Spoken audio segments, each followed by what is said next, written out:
지난 10여 년 동안 가계부채 증가율이 높았다. GDP 대비 가계부채 비율이 100%에 이른다. 그런데 가계부채는 연체율도 낮고 가계부채를 짊어지고 있는 사람들 중 고소득자들이 많다. 그래서 별 문제가 되지 않는다. 이런 논쟁 많이 들어보셨을 겁니다. 그런데 이 가계부채 문제의 몇 가지 변수들을 더 합쳐서 생각해보죠. 가계부채라고 하면 일반 가정이 은행에서 돈을 빌리는 것을 말하는데, 만약 여기에 남에게 자기 집을 세준 것, 그래서 전세금을 돌려줄 것까지 빚으로 계산한다면 가계부채의 총액은 얼마로 늘어날까요? 여기에 내가 사업가인데 사업자금을 융통할 목적으로 내 집을 담보로 은행에서 돈을 빌렸습니다. 그런데 내가 하는 사업이 잘 안 된다. 은행 이자 연체율이 올라갈 우려가 있지 않을까요? 부동산을 살 때 전세금을 끼워 갭투자를 한 다주택자가 집 가격이 떨어진다면, 그래서 전세금도 돌려주지 못할 형편이 된다면 또 은행은 이 다주택자에게 빌려준 돈을 제대로 회수할 수 있을까 걱정이 되죠. 이런 질문들에 대한 답이 궁금하시죠? 대한민국 10대 보고서, 오늘은 가계부채 보고서를 제출합니다. 안녕하십니까? 저는 여러분의 진실탐사 엔터테이너, 가끔은 허당 최경영입니다. 세상에 이익이 되는 방송 최경영의 경제쇼 출발합니다.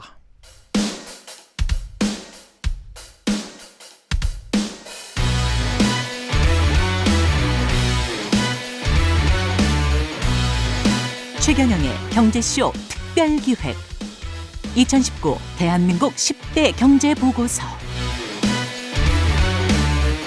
숫자로 들어보는 한국 경제의 현주소를 최고의 전문가가 알려드립니다.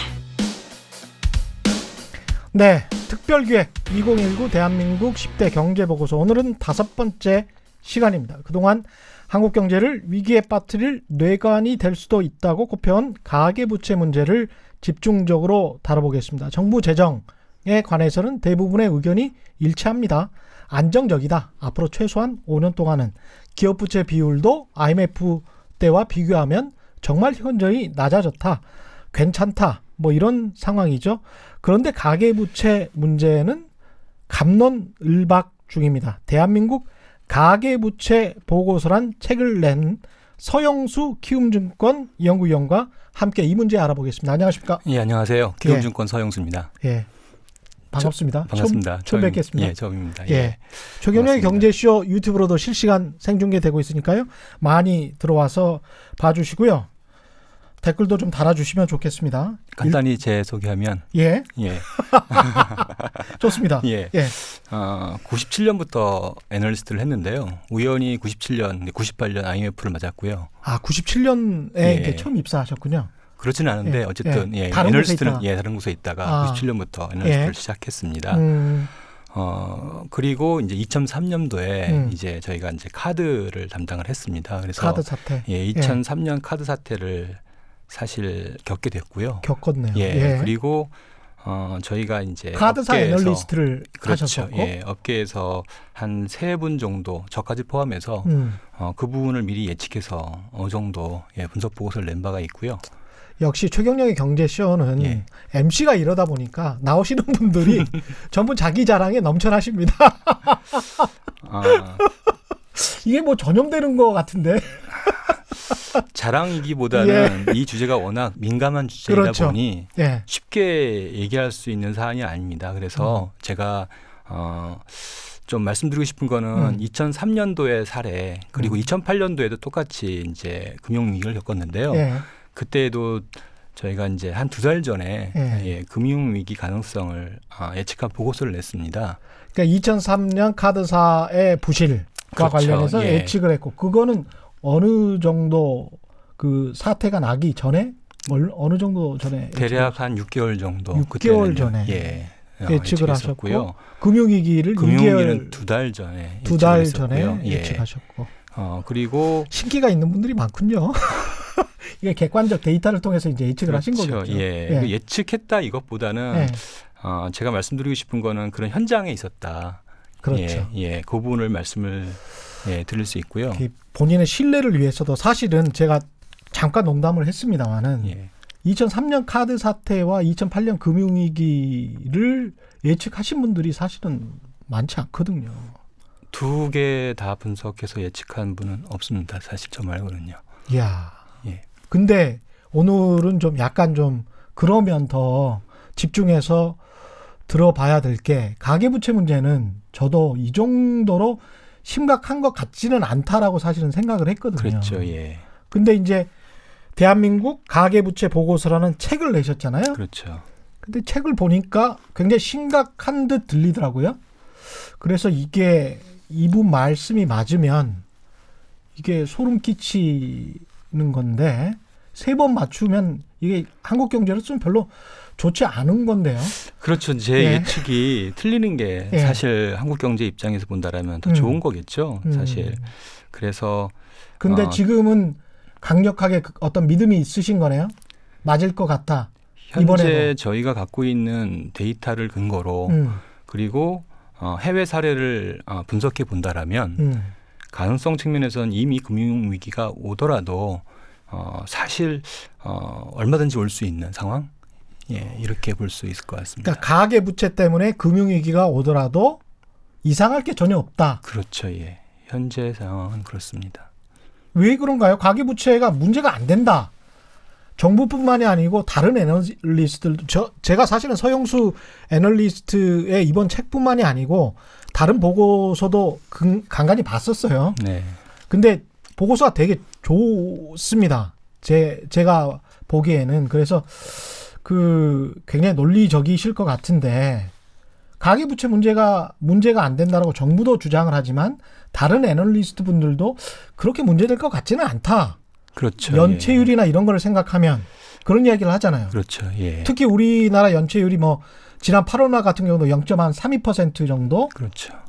근데 이게 얼마나 낮은 연체율이냐면 미국이 일반적으로 부동산 가계담보대출 연체율이 지금 아주 좋습니다. 미국 경제가 1%대 중반 정도죠. 2%가 좀 넘습니다. 2%. 네. 그렇죠. 네. 그리고 이제 미국이 정말 크게 터졌을 때 2008년도가 한 14%. 그렇죠. 예. 그 정도 갔었죠. 네. 그러면 0.32%인데 그게 조금씩 올라갔더라고요. 조금씩은 올라갔는데 이게 뭐가 위험하단 말이냐. 여기서부터 한번 이야기를 시작해 보죠. 우선은 이제 연체율 얘기하셨으니까 네. 우선 시작을 할 때 먼저 이 아이디어부터 얘기하죠.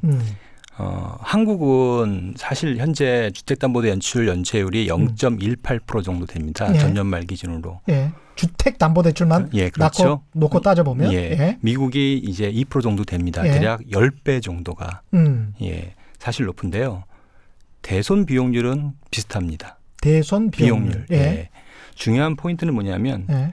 한국의 경우에는 사실 주택담보대출의 경우에 원리금 분할 상환 이 비중이 대단히 낮습니다. 이자만 내게 되는 거죠. 예. 예. 그게 그리고 몇 퍼센트나 되나요? 원리금 지금 주택담보대출만 얘기하면 한 50% 정도 나옵니다. 50%? 근데 문제는 뭐냐면 예. 집을 살 때 예. 한국의 경우는 담보대출뿐만 아니라 어떤 대출도 집을 살 때 대출을 사용할 수가 있습니다. 다른 대출도 사용할 수 있죠. 예. 예. 그래서 신용대출이나 다른 것들. 예. 그래서 따라서 그걸 전체로 합치게 된다라면 원리금 상환 비율은 20% 이내로 떨어져요. 원리금 상환 비율은 20% 이내로 떨어진다. 예. 다시 말하면 예? 이자만 낸다는 거예요. 20% 대부분 이자만 낸다. 대부분 80%가 이자만 낸다. 그렇죠. 대부분 그러니까 이자만 내는 거예요. 20%는 원금까지 균등하게 상환을 하고 있고 그렇죠. 예. 그다음에 80%는 이자만 내고 있다. 그렇죠. 신용대출까지 다 포함한다면. 그렇죠. 예. 미국은 거의 80에서 90%가 원리금을 내는 거예요. 그러면 그렇습니다. 맞습니다. 예. 원금 비율이 있잖아요. 그걸 다시 캐시플로우로 계산하게 되면 3.5 가정할 때 금리를 실제 캐시플로우라면은 대략 한 8% 정도가 나오는 거예요. 예. 예. 당연히 그렇게 되니까 연체율은 높게 나올 수밖에 없는 거예요. 미국이요. 당연히. 근데 그렇죠. 대손 비용률이라는 거는 설명을 좀 해주시면. 충당금 적립률입니다. 그렇죠. 예. 예. 거기에 맞춰서 연체가 발생한다 하더라도 충분히 이제 회수할 수 있는 여신 건전성 관리, 그다음에 회수 능력 이런 부분들이 뛰어나다는 거죠. 그냥 대손 비용률이라는 거는 디폴트가 됐다. 이게 이 가게나 이 기업이 부도가 났다. 그래서 내가 돈을 못 받을 것이다. 원금과 이자를. 그래서 그냥 그만큼 충당을 한다는 거예요. 은행이 의무적으로.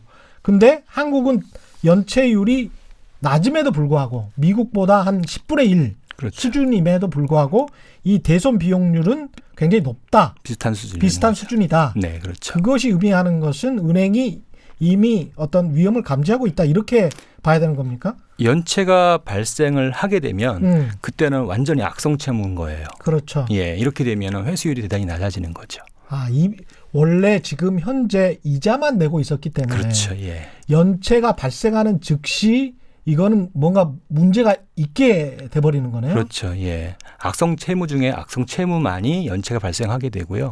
그런 분들은 대부분 이제 경매 절차 밟게 되고 기업 회생 절차 밟게 되고 그 과정에서 대부분 파산이나 이런 식이 되기 때문에 은행에 입는 손실은 상대적으로 클 수밖에 없죠. 그러네요. 네. 이 연체율이라는 것도 3개월 이상인가요? 이자를 못 내는 비율이었나요? 그렇죠. 기한 이익 상실은 예. 3개월부터입니다. 그렇죠. 예. 그러니까 3개월 이상 이자를 못 내는 사람들의 가게들의 비율이 그 정도로 낮지만 그게 사실은 원금을 상환하지 않고 계속 미뤄온 사람들이 80%나 된다는 거죠. 그렇죠.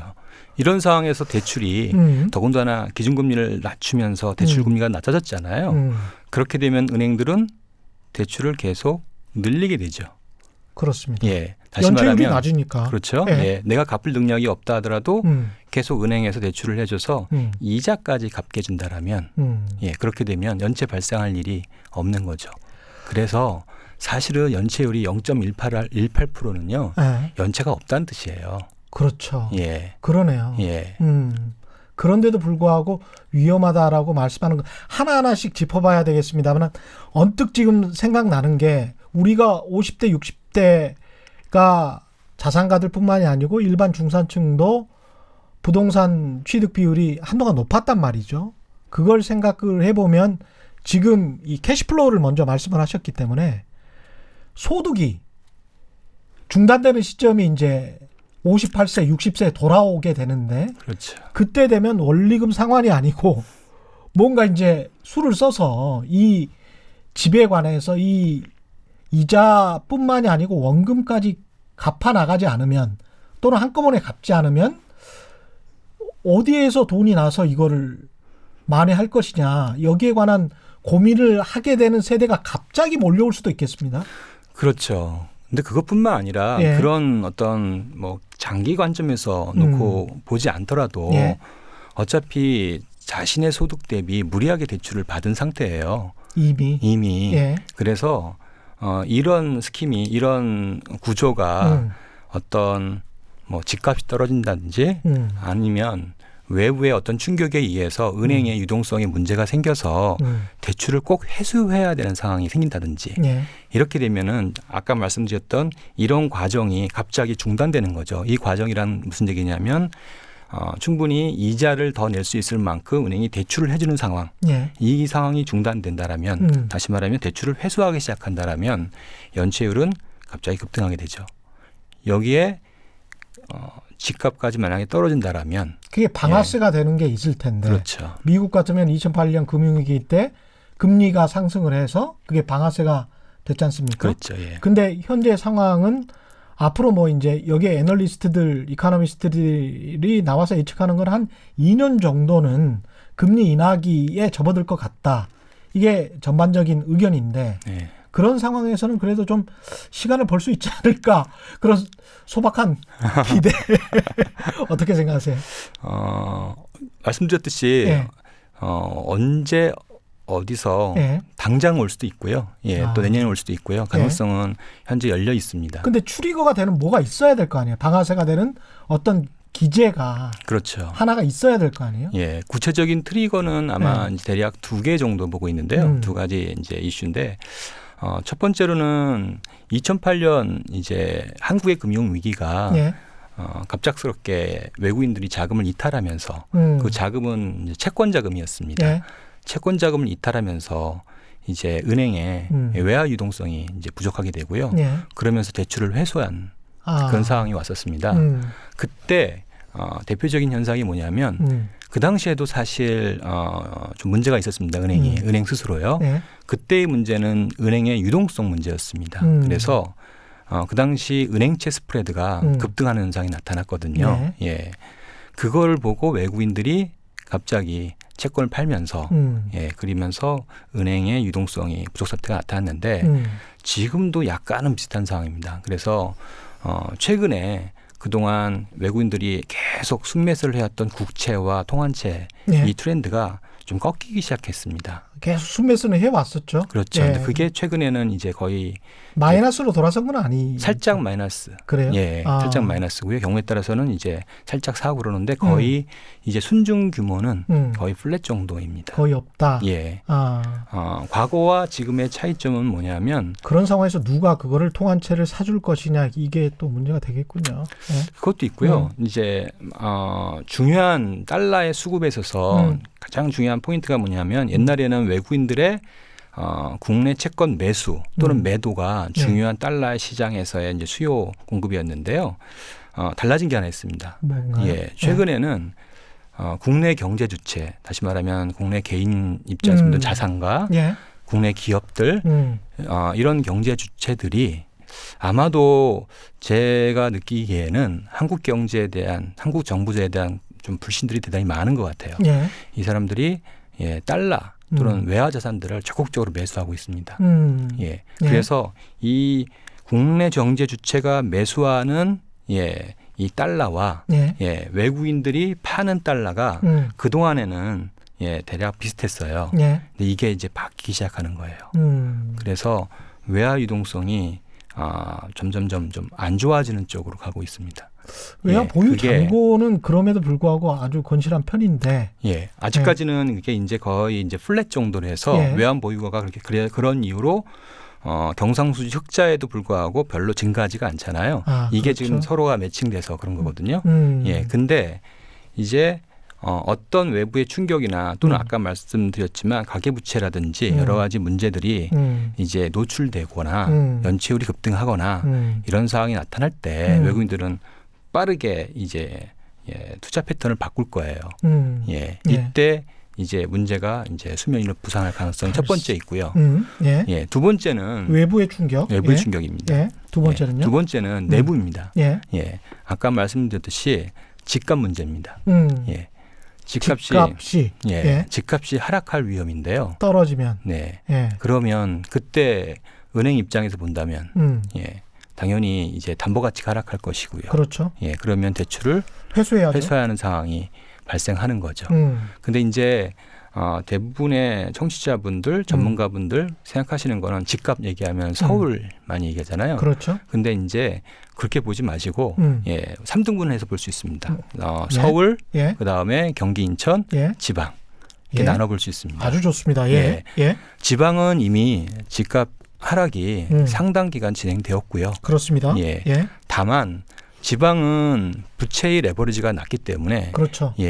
이쪽에서 집값이 떨어진다고 해서 크게 문제되지 않았고요. 기존의 아파트 가격이 별로 뭐 오른 것도 없어요. 지방은. 그렇죠? 그래도 울산 같은 경우에 실거래 기준으로 15% 이상 빠졌으니까요. 상당히 하락폭이 크고요. 그럼에도 불구하고 그쪽은 뭐 전세 레버리지를 이용해서 집을 투자하는 경우가 상대적으로 적었고요. 대부분 주택담보대출 중심으로 장기 대출을 사용하다 보니 본인들 집이거나. 그렇죠. 자가 보유 비율도 높고 그러다 보니까 그쪽에서의 집값 하락이 부채의 부실화 위험으로 연결되는 속도는 상당히 더디게 나타납니다. 물론 나타나고 있습니다.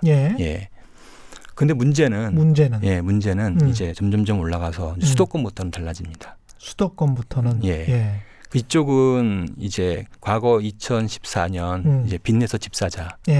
뭐 아실 겁니다. 그래서 조금 돈이 많거나 또는 좀 간이 크신 분들은 빚내서 집 사라고 했으니까요. 서울 집을 사셨던 거고 조금은 능력이 안 되시거나 조금은 이제 소심하신 분들은 경기도에 분양을 받으셨죠. 그렇죠. 그 집들의 공급이 지금 2017, 18, 19, 20까지 쫙 나오고 있습니다. 근데 이 공급 물량이 어느 정도냐면 지금 경기 쪽 경기 말씀하시- 쪽입니다. 경기 예, 수도권. 그렇죠. 예. 예, 경기 쪽. 특히 과잉 이제 공급. 2기 신도시 예. 이 라인인데요. 음. 이쪽의 공급 물량이 어느 정도냐면 음. 재고 주택에 음. 예, 빈집까지 포함하면은 음. 15%가 공급이 됩니다. 예. 재고주택의 예, 15%. 15%가 추가로 공급이 예. 되고요. 음. 따라서 이 15%는 다 빈집이라고 보시면 됩니다. 이미 빈집이 있기 때문에 예. 예.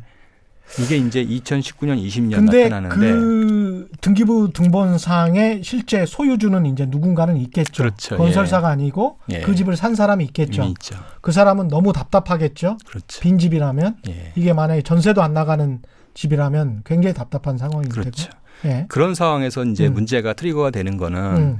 사실 은행의 대출보다 먼저 전세 보증금에서 나타납니다. 예. 예. 예. 이때 이제 문제가 뭐냐면 음. 전세 가격 우리 이제 쉽게 말하면 역전세라고 많이 하잖아요. 예. 그래서 2년 전 대비 음. 예, 지금 전세 가격이 이제 빠지는 상황. 예. 대략 한 5에서 10% 이상 빠져버리면 예. 이때는 이제 상당히 난처한 상황이 초래되죠. 집주인 입장에서 집주인 본다면 입장에서. 예. 예.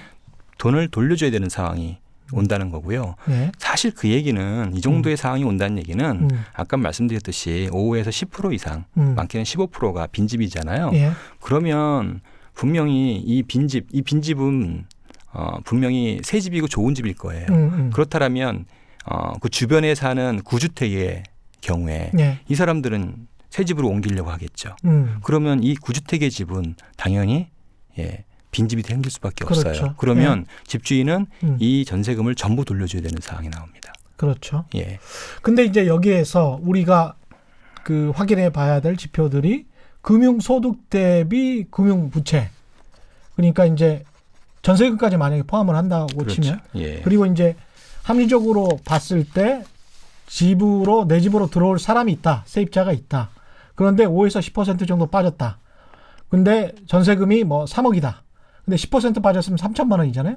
3천만 원을 돌려주고 2억 7천만 원의 새 세입자를 얻었다고 치자고요. 그러면 이제 본인이 3천만 원을 융통할 수 있든 아니면 본인이 금융자산 3천만 원이 있든 그러면 이제 문제가 없는 거죠. 그렇죠. 예. 금융기관에다가 무슨 뭐 어떤 위험을 전가시킬 요인은 없겠죠. 없는 거죠. 예, 그렇죠. 그거는 어떻게 보십니까? 금융자산과 금융부채 비율은.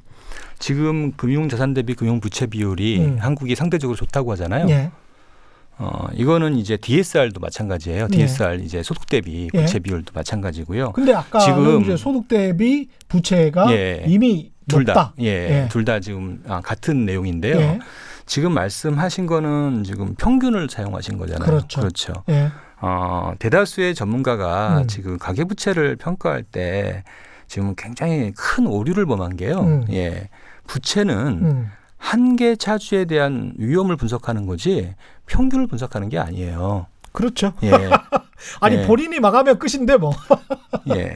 평균적으로 예. 예, 물론 자산 대비 부채가 많아요. 예. 근데 그거는 이제 부채가 없는 사람들이 예. 예, 이제 그걸 섞어가지고 좀 평균을 계산한 거잖아요. 그렇죠. 지금 예. 우리는 위험을 얘기하고 있잖아요. 그러면 중요한 예. 것은 그럼 빈도라고 치면 그런 위험할 수 있는 그런 사람들은 얼마나 많습니까?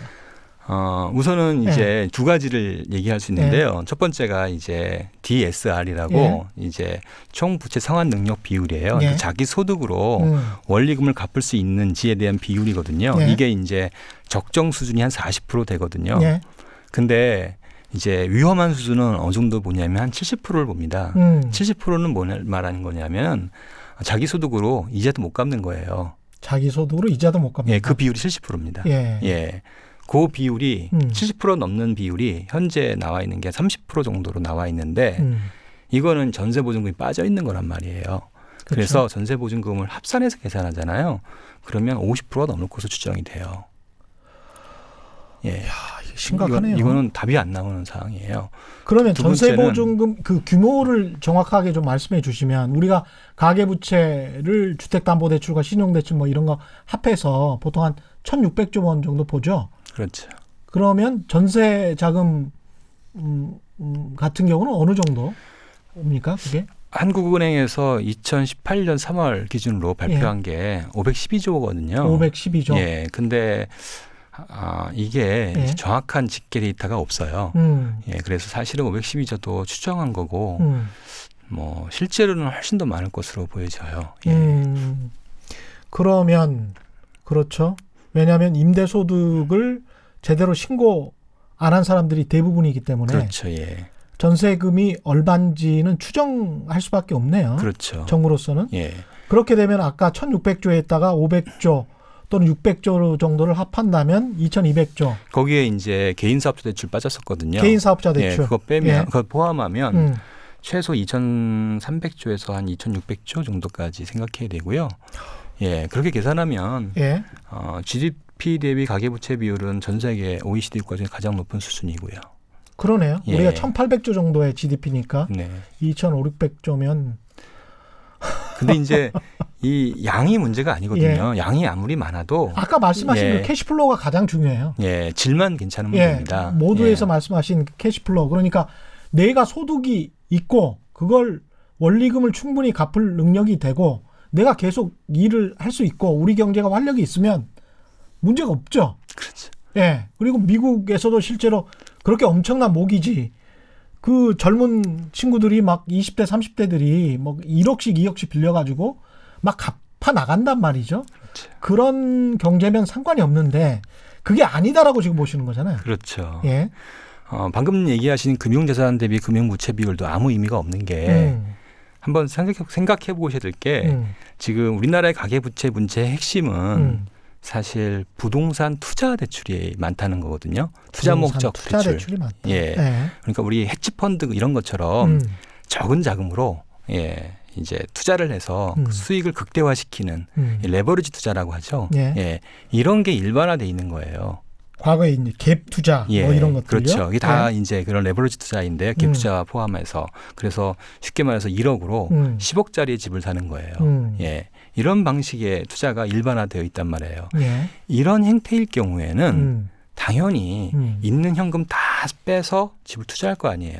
그렇죠. 예. 이 사람들의 금융자산 대비 금융부채 비율은 대단히 낮을 거라고요. 더군다나 신용대출, 신용 한도 대출이라는 게 활성화돼서 굳이 현금이 없어도 한도만 받으면 사실 유동성에 대한 리스크를 어느 정도는 커버할 수 있단 말이에요. 예. 예. 그런 상황에서 굳이 금융자산을 가지고 있을 이유가 없는 거죠. 그런 사람들 입장에서 본다라면. 그렇죠. 예. 예. 따라서 우리가 평균적인 지표를 사용해서 어떤 가계부채 위험을 평가하는 거는 대단히 예, 심각한 예, 오류를 범할 수가 있어요. 근데 이제 예. 제가 계속 드는 생각이 캐시플로우를 말씀을 하셨기 때문에 이게 현금 흐름이라는 것이 집주인이나 건물주의 입장에서 봤을 때는 그 한꺼번에 밀려 닥치는 상황이 이제 IMF 상황이었거든요. 그래서 갑자기 한꺼번에 은행에서 대출금 갚아라. 또 전세 세입자가 전세금 돌려달라. 뭐 이런 상황이었는데 이게 한꺼번에 오지 않고 본인의 금융자산이나 본인의 소득에 따라서 능력에 따라서 점차적으로만 올 수 있으면 시차를 두고 그러면 전체 경제는 또 돌아간단 말이죠. 근데 그게 안 돌아가면 그러니까 한꺼번에 몰리면 그러면 이제 병목 현상이 일어나는 거겠죠. 말씀드린 바와 같이 투자 목적 부채가 대부분이라고 그랬잖아요. 네. 예. 최소한 50%에서 한 60, 70% 정도 될 것으로 보여지는데 투자 목적 부채이면 예, 그러니까 레버리지 투자를 한다라면 투자 기간이 길어야 3년에서 5년 정도거든요. 네. 따라서 부채 역시 단기 부채를 쓰려고 해요. 예, 단기 부채를 쓰려면은 당연히 원금을 내면 안 되죠. 그렇죠. 예, 그런 이유로 이제 이자 비중이 높은 거고요. 부채의 만기가 단기인 거예요. 생각해 보시면 예. 신용대출 1년이죠. 예. 예, 그다음에 개인사업자 대출 1년이고요. 예. 그다음에 전세자금 대출 2년이고요. 그렇죠. 전세보증금 2년이란 말이에요. 그렇죠. 예, 예. 오직 주택담보대출 순수 주택담보대출만 뭐 만기 15년 정도이고 집단대출 만기 3년 이 정도란 말이에요. 예. 대부분의 대출이 이자만 내는 만기 1년에서 3년짜리 단기 대출이에요. 그러면 집값이 빠지게 되면 뭐 차주 입장에서 본다면 당연히 이제 빌려준 사람 입장에서 본다면 당연히 쉽게 예, 담보가치 하락에 민감하게 반응해서 대출을 회수하거나 만기 연장을 중단하거나 이렇게 하겠죠. 근데 이제 제가 자꾸 그 뭐랄까요? 반론을 드릴 수밖에 없는 게 가령 제가 월세를 줬어요. 근데 이 집값이 좀 빠졌어요. 그럼에도 불구하고 월세 가격은 또는 전세 가격은 사용 가치는 별로 그렇게 크게 떨어지지 않았습니다. 그렇게 되면 이 집주인, 건물주 같은 경우는 계속 버틸 수 있는 건 아닙니까? 우선은 예. 전세 가격이 떨어졌다고 말씀드렸잖아요. 예. 예, 말씀하셨잖아요. 예. 그러면 어쨌든 세입자 입장에서 본다라면 내 전세 보증금이 위험하다고 생각할 거 아니에요. 아니 집 가격은 떨어졌더라도 예. 전세 가격이나 월세 가격이 유지가 된다면 근데 예. 전세 가격이 이제 유지된 서울은 예, 현재로서는 아직 문제가 없는 거고요. 예. 근데 전세 가격이 많이 빠져 있는 서울 외 이제 수도권 외곽 지역은 지금 그래서 문제가 되는 거죠. 그러면 이 문제는 다시 네. 되돌이표 같지만 집값이 얼만큼 올랐냐, 그리고 집값이 떨어질 때가 됐느냐, 그 문제로 치환될 수밖에 없겠습니다. 그렇게도 볼 수 있지만 이제 부채의 질이 굉장히 나쁘다 그랬잖아요. 이 악화된 부채의 질, 그리고 부채가 과도하게 많은데 예. 이 부채가 어쨌든 계속 증가한다라면 당연히 이제 투자 목적 부채이다 보니 집값도 계속 이제 부채에 의해서 돈이 공급되니까 예. 계속 오를 거란 말이에요, 자산 예. 가격이. 예. 근데 어느 시점이 되면 이제 집값에 대해서 투자재이기 때문에 예, 이제 뭐 더 이상 대출을 해준 사람 입장에서 본다라면 아 이거 안 되겠다 회수하려고 한다든지 예. 정부 입장에서도 이걸 이대로 방관하기는 어렵잖아요. 그렇죠. 예, 그러면 그 아까 그 세 구역으로 나누셨어요. 서울하고 경기, 인천, 그리고 지방. 근데 지방은 집 가격이 떨어져도 그렇게 자기 집 보유율도 높고 그래서 그렇게 큰 영향을 받지 않을 것이다. 그렇죠. 예.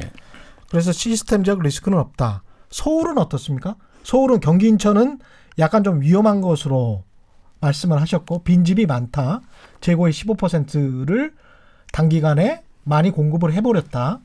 그래서 앞으로 집 가격이 떨어지면 여기는 은행에 부담이 갈 상황도 된다. 이런 말씀을 하셨는데 그렇지. 서울 같은 경우는 어떻습니까? 우선 부채의 구성을 보면 예. 공식적인 부채는 3분의 1, 3분의 1, 3분의 1 정도예요. 예. 그래서 서울이 3분의 1이고 그다음에 경기, 인천이 3분의 1이고 그다음에 지방이 3분의 1이고요. 아, 그렇게 돼 있군요. 이렇게 돼 있습니다. 예. 예. 가계담보대출 같은 그렇죠. 주택담보대출. 공식적인 예, 대출이요. 예. 근데 이제 전세보증금까지 합친다라면 이 서울이 한 40% 정도 됩니다. 어휴, 예. 굉장히 크군요. 굉장히 서울이. 큽니다. 레버리지도 가장 많고요. 예. 따라서 집값이 상당히 많이 오를 수밖에 없었던 거고요. 문제는 이게 이제 어느 시점에 어떤 요인에 의해서 하락 반전하게 되면 예. 이 디레버리지가 되는 거죠. 그렇죠. 디레버리지가 된다라면 뭐 순식간에 이루어질 가능성이 높죠. 근데 정부에서 그동안에 특히 이제 문재인 정부 들어와서는 여론의 반대에도 불구하고 일부 특정 언론이긴 합니다만 전세 규제뿐만이 아니고 무슨 대출 규제 굉장히 심하게 했던 것 같은데 그걸로 모자란가요? 그렇죠. 예. 어느 일정 기간이 지나면 투자자들은 사실 규제를 피해서 대출을 받아서 집을 투자하는 게 일반적이죠. 예. 원천적으로 근본적으로 예, 정책 기조를 바꾸지 않으면 항상 한 1년 정도의 학습 기간을 거쳐서 다시 이제 그것을 이용해서 대출을 받아서 또 집을 사서 예, 올리는 이런 패턴들이 지금 계속되고 있고요. 오히려 정부의 정책이 양극화만 초래되는 이런 결과가 나왔어요. 예, 그렇군요. 저희 보고서의 분석한 데이터를 보게 되면 이 현 정부 들어서 예, 집값이 이전 정부 대비 예, 보면은 이전 정부는 골고루 상승했는데 지방, 예, 서울, 수도권 다 이 정부 들어오게 되면 서울 및 특정 지역만 집값이 오르고 강남 지역만. 예, 나머지 지역은 집값이 빠진 거예요. 이 양극화 현상인데 사실 부채의 위험을 얘기할 때 가장 안 좋은 게 이 상황이거든요. 예, 부채는 늘어나고요. 부채의 이 질은 단기 부채이기 때문에 더 악성화돼서 위험은 높아지고요. 예. 그런데 정작 집값은 양극화돼서 한쪽은 떨어지고 한쪽은 계속 올라서 하락 위험은 더 커지는 이런 상황이 초래되고 있는 거죠. 아까 말씀하신 대로 평균으로 계속 봐서 평균으로 보면 우리가 다른 나라 대비 OECD 다른 국가들 대비 서울도 마찬가지로 그렇게 가격이 높게 오르지 않았다. 이런 통계들도 많이 나오고 있어서 네. 그런 측면에서는 강남, 서울 이쪽이 안전하면 금융 리스크로 전이될 가능성은 좀 없지 않나 이런 생각도 해보는데 그렇지 않게 보시는 거죠. 또 통계의 문제인데요. 예. 데이터의 문제인데 예. 데이터가 잘못됐습니다. 또. 데이터가 잘못됐다. 예. 예. 그래서 집값을 계산할 때 우리가 지금 현재 그 감정원에서 발표하는 데이터 기준으로 본다라면 최근 4년간 서울의 집값이 26%가 오른 걸로 나오거든요. 근데 이거는 일종의 이제 내구재 컨셉으로 해서 예. 가중치를 일종의 재고량으로 넣은 거거든요. 예. 근데 이거를 미국의 케이스 실러처럼 또는 이제 종합지수처럼 이거를 시가총액 가중평균으로 바꾼다고 한다라면 시가총액 가중평균이요. 가중평균으로. 예, 그게 정상이겠죠? 그러네요. 예, 바꾼다고 한다라면 한 65%가 4년간 올랐어요. 4년간. 예, 시가총액을 다시 계산하면 그렇겠습니다. 예, 네. 4년간 서울 시가총액이 600조에서 1000조가 됐어요. 600조에서 1000조가. 예, 400조가 늘었습니다. 네. 예, 서영수 위원께서 말씀하시는 숫자들이 경실련에 발표하고 거의 비슷한. 이거는 숫자. 부동산 예. 114에서 집계한 통계이고요. 예. 부동산 114의 집계도 그렇고 그러니까 이제 훨씬 더 우리가 보통 정부의 공식적인 통계치, 한국감정원의 통계치보다는 일반 사람들도 훨씬 더 많이 오른 것 같은데 그런 생각은 많이 하고 있었죠. 그렇죠. 주변의 예. 집값 뭐 실제 실거래한 거는 4년간 2배 이상 오른 데가 허다하잖아요. 예. 이 집 같은 경우는 근데 거주의 개념이라서 일본 같은 경우도 집은 사람이 가서 살아야 되니까 가격이 좀 떨어지더라도 세입자가 나타날 가능성이 높았단 말이죠. 그리고 실제로 그런 현상이 일본에서 있었었고요. 일본에서 더 큰 문제가 됐었던 건 상가였거든요. 상가는 특히 이제 아마존 여러 번 말씀드렸지만 아마존 효과 같은 온라인 상거래가 활성화되기 때문에 상가의 공실률도 지금 계속 치솟고 있지 않습니까? 이런 상황에서 건물의 가격, 상가 가격까지 떨어지고 이미 또 상가에 열풍이 한번 불었었잖아요. 2015년에. 그래서 그렇게 많이 레버리지를 사용해서 부채를 사용해서 이렇게 들어간 사람들, 상가 주인들 이 좀 힘들어지지 않을까. 왜냐하면 상가는 세입자가 들어오기가 쉽지가 않잖아요. 그렇죠. 그런 측면에서는 어떻게 보십니까? 만약에 어떤 트리거가 발생을 한다면 집보다는 상가에서 먼저 위험성이 발생할 가능성에 관해서는 어떻게 생각하십니까? 이렇게 되는 겁니다.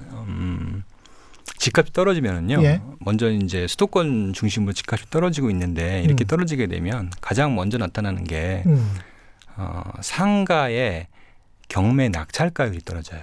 상가의 경매 낙찰 가격. 네. 아파트도 마찬가지겠네요. 그렇죠. 근데 예. 이제 그 떨어지는 속도가 상가가 훨씬 더 빠릅니다. 그럴 수밖에 없습니다. 예. 그 상황에서 공실이 발생했다라고 하면은 은행 입장에서는 견디기가 쉽지가 않아요. 그렇죠. 네. 이 부분이 핵심이에요. 그러니까 견디기가 집값과 쉽지 않다는 거는 대출금 당장 내놔라. 그럴 수 대출금 회수해야 된다. 뭐 기본적으로 만기가 1년, 예. 5년까지 연장되긴 하는데 어쨌든 만기가 1년이면 매년 이제 크레딧을 평가를 해서 보면은 공실이 발생했어요. 근데 지금까지 유지됐던 거는 어쨌든 경매 낙찰가율이라든지 이런 것들이 안정적이어서 회수가 가능하다라는 서로의 신뢰가 있었단 말이에요. 그렇죠. 그게 무너지는 거예요. 무너지는 순간 공실이 된 어떤 상가를 중심으로 먼저 대출을 회수할 수 있겠죠. 이게 그러네요. 이제 우리가 생각할 수 있는 시나리오인데 예. 이 부분이 단지 상가와 집을 구분해서 해석하는 거는 조금 근시안적 접근이고요. 예. 대부분의 분께서 이제 상가도 갖고 계시고 상가도 투자하시고 음. 집도 투자하시는 경우가 일반적이에요. 그렇죠. 예. 예. 그래서 특히나 최근에 임대사업자 대출이 많이 늘어나요. 상가 쪽이나 이런 쪽에서 이제 한도가 남으면은 이쪽에 대출을 받아서 그걸 가지고 다시 집을 투자하는 경우가 상당히 많습니다. 그렇죠. 네. 예. 근데 이제 상가 쪽에서 대출 회수하게 되면은 이제 방법이 상가는 어차피 문제가 뭐냐면 이런 안 좋은 상황이 온다라면은 거래가 끊겨버려요. 그렇죠. 유동성이 떨어지거든요. 예. 그러면 이런 대출의 회수에 따른 어떤 그런 캐시플로의 이제 문제 해결은 방법은 집을 팔아서 해결할 수밖에 없어요. 그러네요. 네. 그래서 이게 또 집값 하락으로 연결이 되는 거예요.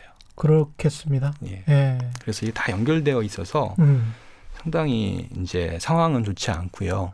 그러면 현재 우리가 그 어떤 지수로 눈여겨봐야 될 것은 연체율을 봐야 될 게 아니고 지금 말씀하신 대로 상가든 아파트든 주택이든 그 낙찰가. 그렇죠. 그런 것도 중요합니다. 낙찰가가 어느 정도 시세에 뭐 70% 이하 뭐 어떤 기준이 있을까요? 어떤 시세 감정가에 어느 정도 이하가 되면 그런 게 전반적으로 좀 퍼지는 분위기면 이게 위험하다. 어떻게 보십니까? 중요한 거는 절대 수준이 아니라 절대 수준? 변화율입니다. 변화. 예, 이게 계속 음. 하락하는 추세가 지속된다. 음. 거래가 계속 감소한다. 음. 이러면 은행 입장에서는 대단히 불안할 수 있겠죠. 여기에 아까 이제 내부 변수 이야기를 우리가 많이 했는데요. 거의 시간이 다 돼가고 있는데 외부 변수, 글로벌 금융위기나 또는 중국도 이제 그 빈집 이야기 많이 하지 않습니까? 중국에서 기업 부채 문제가 발생을 한다든가 그래가지고 어떤 돈을 줘야 되는 상황이 온다면 그래서 우리나라도 타격을 받게 되고 환율이 같이 상승을 하게 되고 이런 최악의 시나리오로 간다면 훨씬 더 직격탄을 맞게 될 것 같은데 한번 이렇게 생각해 보자고요. 어쨌든 뭐 중국이든 어디든 이제 위기가 작든 크든 발생하게 되면 자금의 상황은 계속 이제 디레버리지가 될 수밖에 없잖아요. 예. 그러면 계속 돈을 갚아야 된다. 갚아야 되는 상황입니다.